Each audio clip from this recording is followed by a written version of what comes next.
Whenever you're ready. Editing the human genome is a process that is being continually developed and has the potential to have many benefits to human health. However, when looking at how this procedure could impact society, the risks almost seem to outweigh the benefits. By considering human gene modification from both the social and scientific lenses, a conclusion can be drawn about this topic. That conclusion being, human genome editing needs to be highly regulated and germline editing should be avoided if possible. There are two types of gene editing that have been introduced, somatic and germline. As shown in the diagram, somatic editing targets a specific cell, while germline editing targets all cells. In germline editing, gene therapy is performed on an embryo, therefore impacting future generations, unlike somatic editing. This editing is possible using a technology called CRISPR-Cas9. CRISPR can be used to cure over 10,000 genetic diseases that are prevalent in our society. Some of these diseases include sickle cell disease and muscular dystrophy. Stanford professor Matthew Portes hopes to use CRISPR to help treat sickle cell disease and the 3 million Americans that suffer from it. According to Portes, CRISPR only needs to have a 70% success rate in order to relieve the patient of symptoms. This means that if used correctly, CRISPR has the potential to help many people and therefore could benefit society.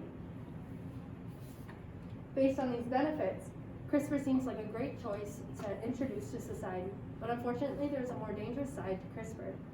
This potentially dangerous side is the use of CRISPR to enhance human characteristics. The thought of being taller, more athletic, or smarter is enticing, but members of society fear that these enhancements could turn into eugenics.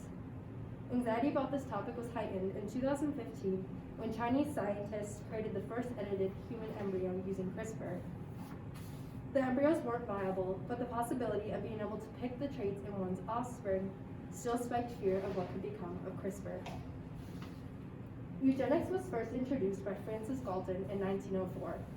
He believed that eugenics would create the perfect human and therefore a perfect hereditary pool.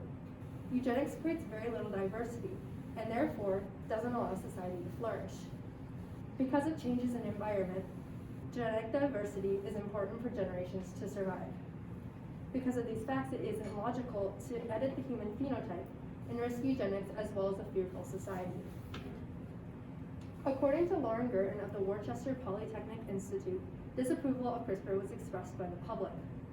The public opinion of CRISPR has gradually declined over the span of 3 decades, but the support for editing physical appearances has tended to be lower than for editing health conditions. The public opinion has also tended to support editing in adults but not embryos. As shown in the diagram, in Outliers in 2014, when the opinion of editing physical appearances increases again. According to Gurton, this could be because of the tone of words used to describe CRISPR. And another important idea to consider is how the cost of CRISPR would impact society. New technology usually enters the market at an expensive rate. For reference, the first gene editing therapy that was cleared by the FDA cost $2.1 million per patient. This means that only the wealthy would have access to CRISPR for a good amount of time. Because of this unequal access, genetic disease could become based on location, culture, or class. For example, a wealthy patient can afford a single procedure of gene editing to treat their sickle cell disease, while a poorer patient would have to go into debt to obtain yearly transfusions. Based on these facts, gene editing isn't beneficial to all of society, making it unfair to introduce without regulation. This inequality may also cause a superiority complex in those who have used CRISPR. This attitude of superiority might lead to mistreatment within families. With medical costs and risks being higher with a child who suffers from a genetic disease, parents could become less tolerant of their child's imperfections. Therefore, modification of the human genome may not be beneficial in the long run because it destroys the concept of unconditional love and acceptance. Editing the human genome is a potentially dangerous task and can have many consequences. It has a momentous impact on society and therefore needs to be regulated immensely. Germline editing should be avoided if possible because of the ramifications it can have on future generations. Modifying the human genome should be used at a very careful rate so that we can obtain its benefits without ruining mankind. All right, thank you. Lindsay, how did your research question evolve as you moved through the research process?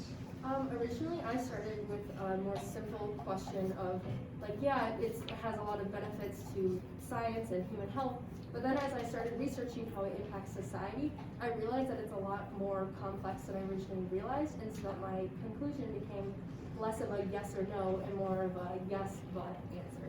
Okay, thank you. What are the implications of your findings to the community? Just like as I said before, I didn't realize how complex the actual conclusion would be. I think a lot of people don't realize how complex it is and how it really impacts society. And so, based on like my findings, it could help bring more perspective onto the implications of gene editing. Okay, thank you. Another round of applause.